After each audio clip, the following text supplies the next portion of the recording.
Manual scavenging in India.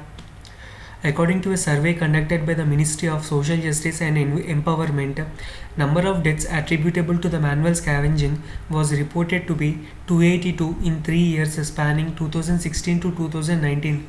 Key highlights: in January 2018, Ministry of Social Justice and Empowerment instituted a survey to count the number of manual scavengers in India.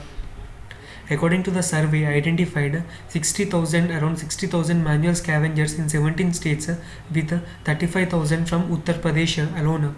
The highest number of deaths due to the manual scavenging occurred in Tamil Nadu 40, followed by Haryana 31, Gujarat and Delhi 30, and Maharashtra and Uttar Pradesh 27. Manual scavenging in India. Manual scavengers refers to any practice that involves physical removing human excrement from dry toilets with bare hands, brooms and metal scrapers. In Indian context, manual scavenging include toilet cleaners and caretakers in the domestic, public and institutional settings, those who work with at fecal waste treatment and disposal sites, those who empty pits and septic tanks, and other fecal sludge handlers who clean sewers and manholes. In the Indian context, health risks associated with the manual scavenging. Most deaths related to manual scavenging occur on account of asphyxiation due to the poisonous gases, particularly carbon monoxide poisoning. Human feces and urine carry a number of pathogens including hepatitis A, E, Escherichia coli, rotavirus, norovirus, and pinworms. Repeated handling of human excreta without protection leads to respiratory and skin diseases, anemia, jaundice, and trachoma, etc.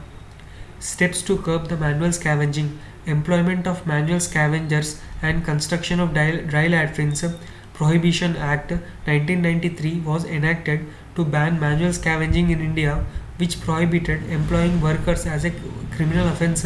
However, given that manual scavenging is a caste-based profession, it continued to be rampant in India. Thus, in order to extend wider protection to the manual scavengers, the Prohibition of Employment and Manual Scavengers and the Rehabilitation Act was enacted in 2013.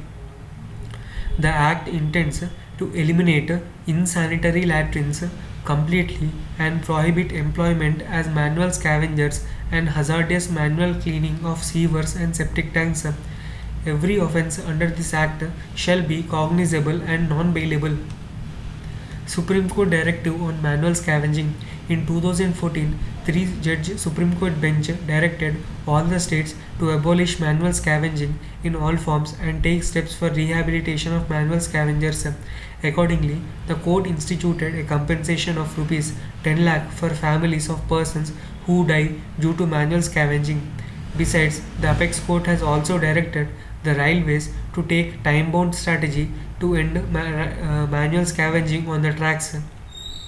Need for the survey. India, need being a caste-based society, has witnessed the problem of manual scavenging as a caste-based profession from time immemorial.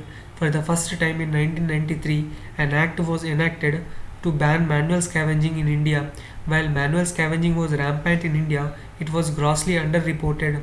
To solve the problem of underreporting in India, the definition of the manual scavenging was widened by the Prohibition of Employment of Manual Scavengers and the Rehabilitation Act 2013 was enacted. However, even after this, there is underreporting of manual scavengers in India.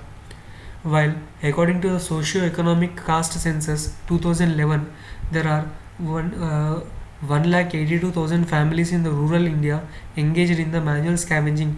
The government recognized only 12,000 manual scavengers in 13 states in 2013. Thus, in January 2018, the Ministry of Social Justice and Empowerment recognized the problem and has begun a new survey process to count India's manual scavengers.